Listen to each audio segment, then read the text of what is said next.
Have you ever felt that reality isn't quite as stable as it seems? Imagine going through life thinking you know the people around you, only to stumble onto secrets so disturbing, they challenge your grip on what's real.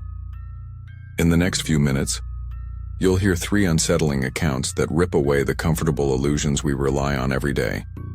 Each story begins in an ordinary place, a new school, a church lock-in, a peaceful family home, yet ends somewhere far darker. Keep watching, and decide for yourself whether these events can be explained by reason, or if they point to something much harder to accept. Story 1, Part 1. The strange friend it all started when George's family moved to a new town for his father's job.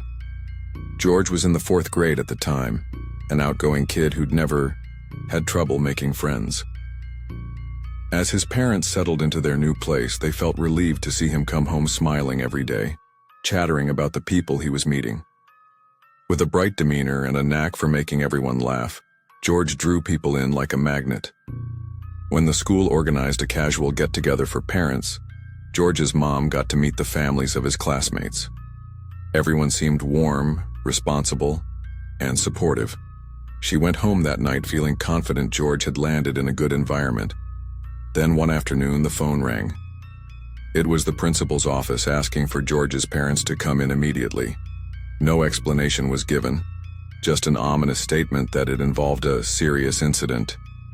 Only George's mom was available to meet the principal, so she drove to the school, her stomach knotted with tension. George usually got along with everyone, so the idea that he might be in a fight or bullying scenario seemed so out of character. She prepared for the possibility that he might have been provoked. Maybe it was self-defense. But as they walked toward the principal's office, George refused to answer any of her questions. Usually he was an open book, an oversharer who'd talk your ear off about everything. His silence alone felt like a warning sign. Inside the office, the principal gave George a seat in the hallway while he invited George's mom to sit at his desk. He asked the usual questions: how George behaved at home, whether he tended to be disobedient, if there were any known behavioral issues. She could honestly say George was respectful and well-behaved. Then came the principal's version of events. At the end of recess, George and another boy named Sebastian had stayed behind on the playground. According to Sebastian's account and the final outcome, George apparently pulled an eraser from his pocket and struck Sebastian on the head so suddenly that Sebastian fell to the ground screaming. George's mom felt a wave of confusion wash over her. It was impossible to imagine George randomly attacking a friend, especially since she'd heard George speak fondly of Sebastian in the past. Just as puzzling, Sebastian had confirmed that George had done it, but there were no actual witnesses. Nobody saw the altercation. The principal, surprisingly calm, said fights like this weren't too unusual at that age. No one seemed severely hurt, and the school wouldn't take further disciplinary action. He just wanted George's mom to be aware of it. Still reeling, she drove George home. He wouldn't even look her in the eye. By bedtime, her frustration had boiled over. She wanted answers. If he was in the wrong, she needed to know so she could correct his behavior. If he wasn't, she at least wanted the truth. Finally, George caved. He said Sebastian had tricked him. They were apparently playing some imaginary game called Street Fighter when Sebastian told George to use an eraser as a pretend knockout move. But the second George touched him with it, Sebastian collapsed dramatically and pretended to be hurt, then whispered a threat in George's ear. If George didn't play along, Sebastian would really hurt him later. So George had nervously told the teachers exactly what Sebastian wanted. George's mom was livid that her son had been manipulated. But she decided not to storm back to the school. She wanted to handle this more personally. That night, she grabbed the school directory and found Sebastian's mother's phone number. Her name was Maggie. Oddly, Maggie sounded so sweet and genuine over the phone that George's mom's anger diffused almost immediately. Maggie said she'd already confronted her son and gotten the full story, and she was so apologetic it took George's mom by surprise. She also mentioned that Sebastian had certain behavioral issues that made him act like another person, sometimes. Maggie proposed a sleepover for the boys to patch things up, and George's mom agreed, partly out of empathy, partly relieved that they could resolve the tension peacefully. Part 2. Midnight Whispers. When the weekend arrived, George and his mom drove to Sebastian's house.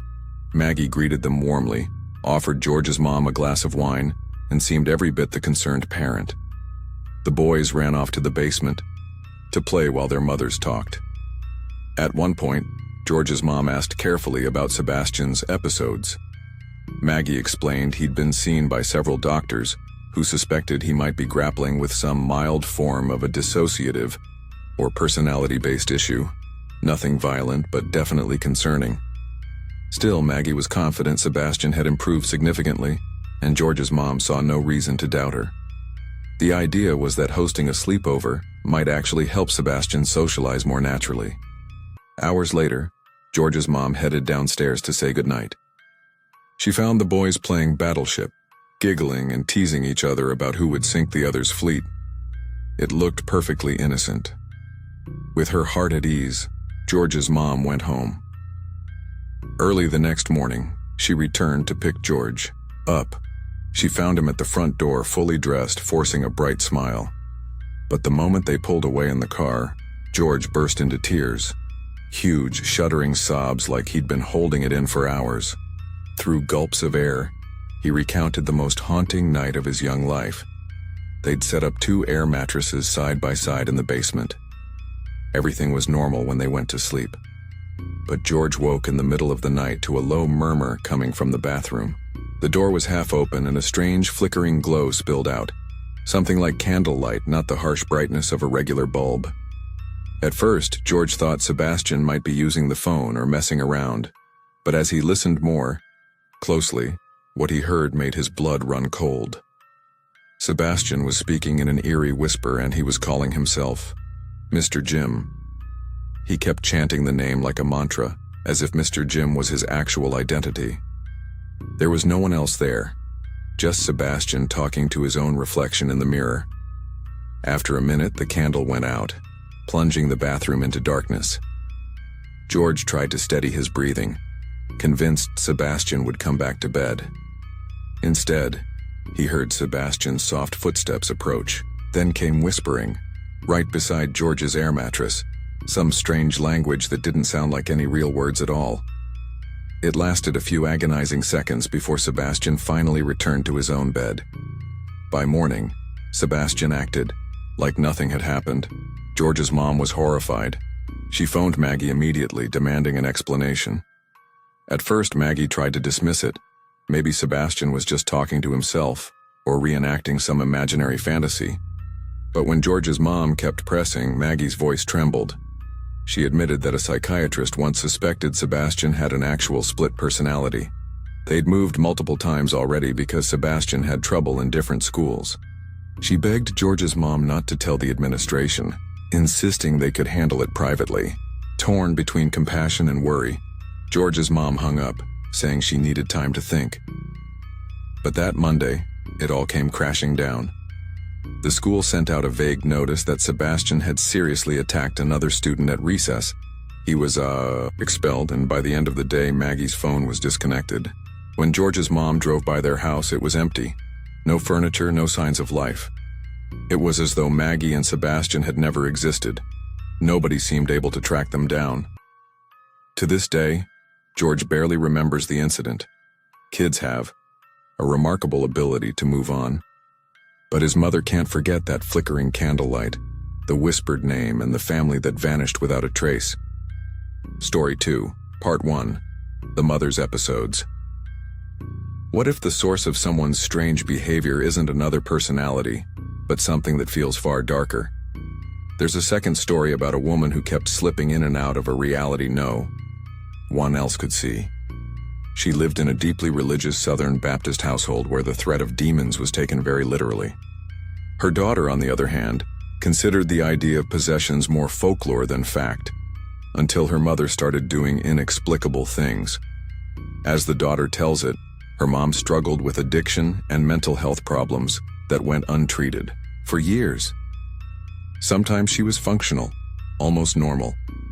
Other times, her behavior bordered on terrifying. One night, the daughter had a vivid nightmare in which her mother stormed into her room screaming uncontrollably, yanking her by the wrist. She woke up breathless, only to witness the nightmare actually happen in real life mere seconds later. Her mother broke down the door with the same enraged expression, shouting identical words. When it ended, the mother didn't remember a thing in the morning, no matter how much her daughter insisted it had happened. Weeks later, a spine-chilling scene unfolded in the backyard. The daughter heard a strange, excited scream and rushed out to see her mother holding a massive snake, something like 7 feet long. This alone was bizarre. The mother had always been deathly afraid of snakes. She couldn't even watch them on TV without recoiling in horror. Yet here she was, grinning maniacally, urging her daughter to come here and take the snake from her hands. Her eyes sparkled with a bizarre glee, like she was reveling in her own fearlessness. When the daughter refused, the mother just turned her head in a way that seemed almost predatory, as if she couldn't understand why her child wouldn't follow. Then calmly, the mother let the snake slither away and went inside, acting like the entire episode had been a dream. She denied it later, insisting her daughter must have imagined the whole thing. Part 2. A night at the church winter arrived, and the daughter found a chance to escape the tension at home. The local church was hosting an overnight lock-in for the youth group. She happily joined, looking forward to a night of games, conversation, and maybe a little bit of gossip. But definitely not the bizarre stress that came with her mother's unpredictability. All seemed well until around 4:30 in the morning. That's when everyone was trying to settle down to sleep in the main chapel area, and they heard it. An insistent, rhythmic knocking that circled the building. It would move from one wall to another, sometimes sounding like multiple knocks all at once. Wind? Animals? No. This was too purposeful, too deliberate. A few of the older kids tried to peer out the windows, but the dark made it impossible to see. The daughter, on edge from her mother's unpredictability, felt a surge of dread, but tried to calm herself. She ran to wake up the pastor, the only adult with a key, and by the time he reached the chapel, the knocking had stopped. The pastor decided to open the front doors to check outside and nearly stumbled backward in horror. Standing there in the freezing air, barefoot, hair plastered to her forehead with sweat, was the daughter's mother. Her eyes were locked on her child, ignoring the pastor entirely. Her lips moved, forming silent words that no one else could make out.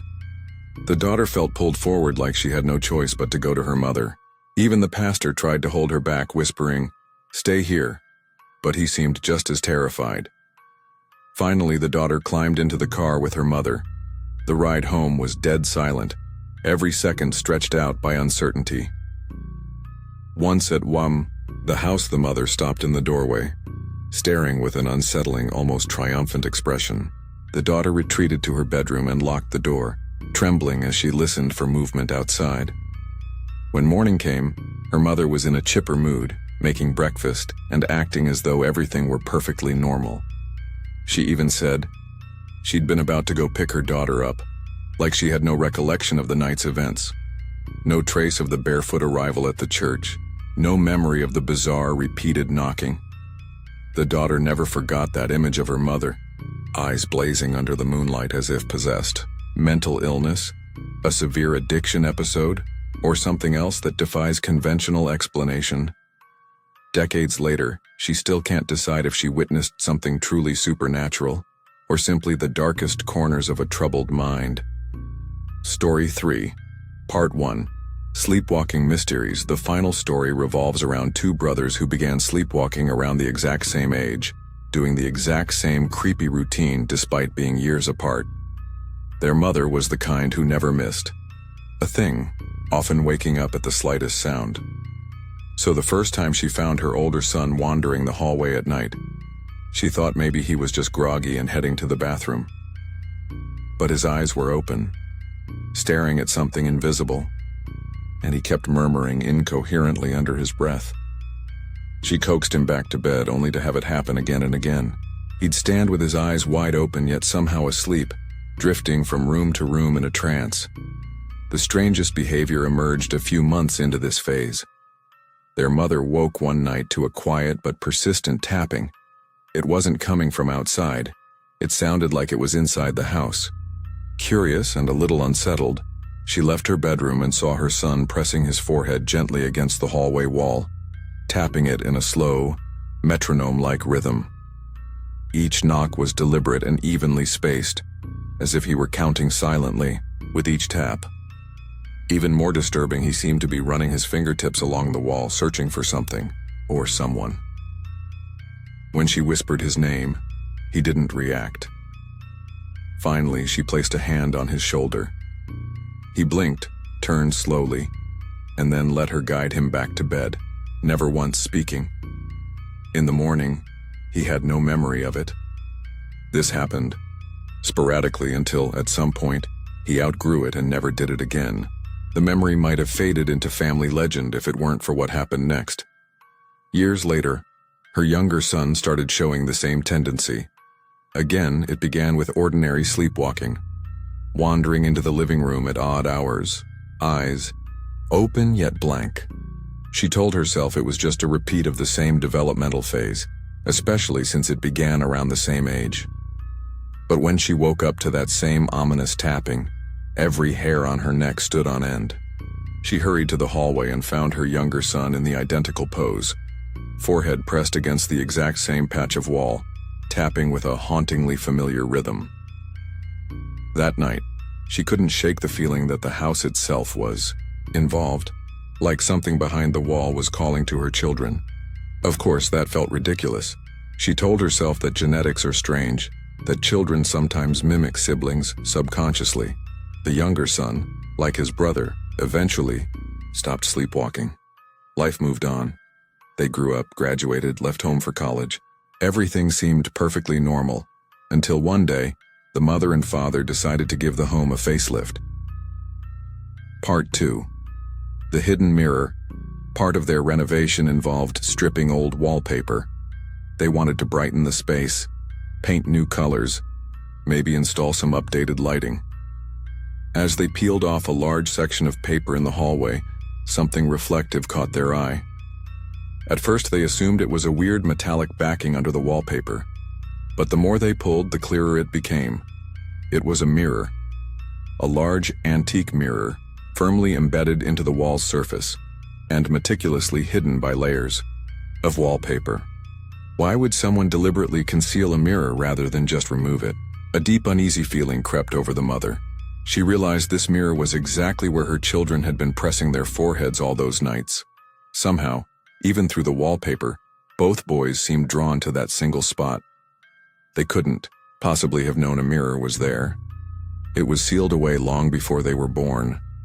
Yet they'd both been tapping, night after night, right on top of it, as if trying to step into whatever lay beyond the reflection. The parents took the mirror out immediately and continued renovations, but the incident left them questioning everything. Were the kids simply responding to random acoustics in the house? Or had they subconsciously detected the presence of the mirror beneath the wallpaper? Perhaps there's a rational explanation.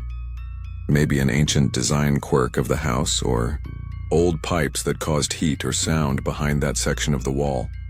But the mother can't shake the idea that there might have been something else, something that called out silently in the dark, nudging each child in turn to find it.